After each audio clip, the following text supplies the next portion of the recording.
Eu quero trazer agora para você um trecho de um podcast que participou o Nicolas. Inclusive, quando esse pastor falou sobre quebrar a mandíbula do Lula, lá estava o Nicolas também. Só que nesse podcast, o Nicolas tem feito algo que é até estranho. Que você fala, não é possível, esse cara tá elogiando o Lula. O Lula, ele perdeu 12 anos seguidas, Adriles, a presidência da República. 12 anos. Eu tô para te dizer que uma pessoa que dedica 12 anos da sua vida para algo é porque ela quer muito isso. E ele perdeu. Mas depois, agora, só existe um presidente da República que foi 3 vezes presidente da República do nosso país, infelizmente, é Luiz Inácio Lula da Silva. Então, se nós não entendermos que a gente precisa ter coragem para resistir. O único presidente da República eleito 3 vezes. E não é só isso, hein? Eu acredito que já é o único da história e vai permanecer assim. É só a gente ver o que aconteceu com o Bolsonaro. O último ano do Bolsonaro foi uma tragédia, financeiramente falando, em todos os aspectos.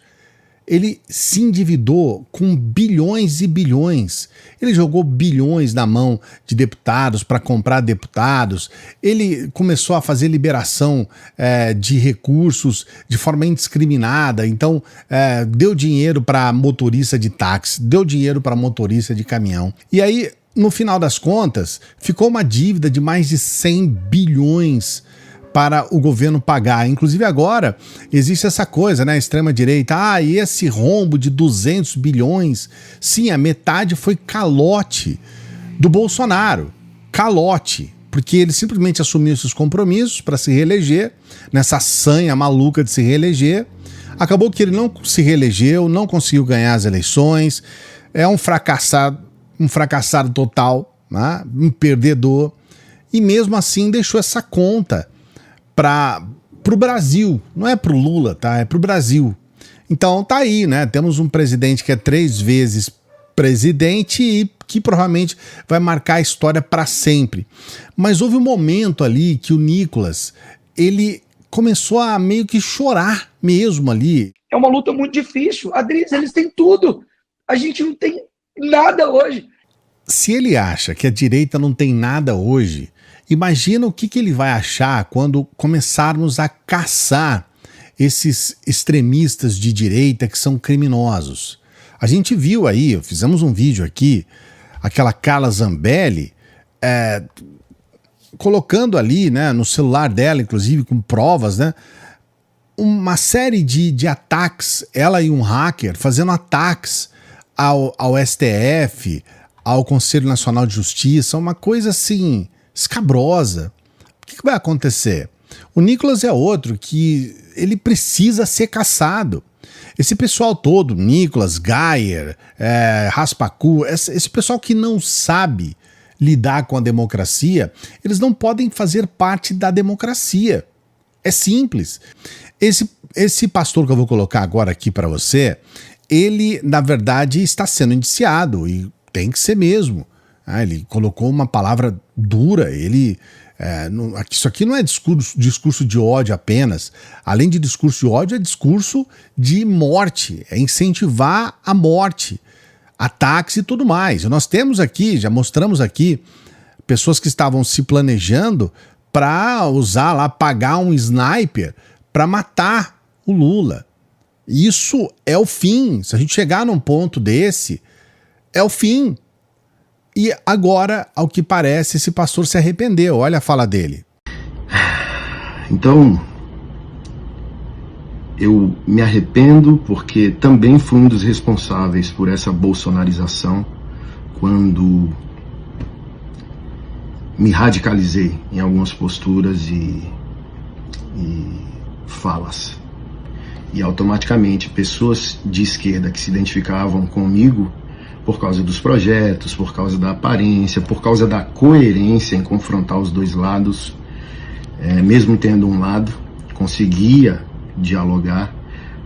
A bolsonarização, mesmo que não total, né, não me tornei um bolsominion, ela me fez perder o id, ela afastou de mim pessoas, ela quebrou pontes, ela quebrou diálogos.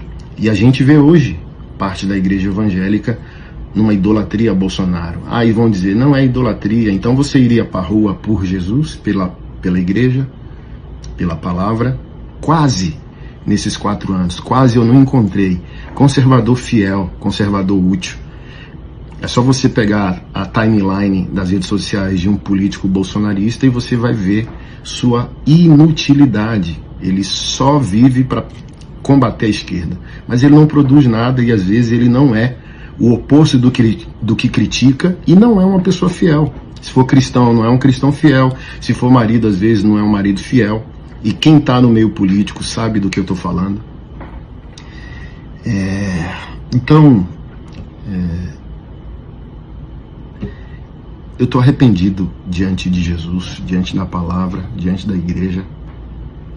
E, por exemplo, isso levou o impulso no podcast, né, que abriu um inquérito da presidência da República contra mim.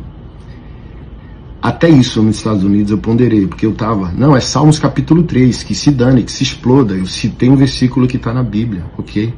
A Constituição respalda a minha fala. Mas, assim como eu achei desnecessário o dia 25 nas ruas, olhando por esse ângulo, é desnecessário a fala do versículo do capítulo 3 de Salmos, por causa do contexto sensível que a gente se encontra, com gente maluca à direita e à esquerda. Do tipo assim, ó, é o líder do país. Goste dele ou não, concorde com ele ou não, ele está como autoridade constituída, mesmo que você respeite isso ou não. É uma fala que eu considero muito sóbria. Tudo aquilo que ele fez, que demonstrou ser uma pessoa praticamente fora de si, ao falar do Lula daquela forma, que queria matar o Lula, né? Tudo aquilo naquele momento, agora parece bem mais razoável entender que sim, que é uma autoridade constituída pela democracia. E aí a gente está numa situação assim, mas a eleição foi fraudada. Fizeram uma pesquisa na parada do Orgulho Gado, que aconteceu no último domingo, e todo mundo lá acha que a eleição foi fraudada. Eles acham que o Lula não ganhou.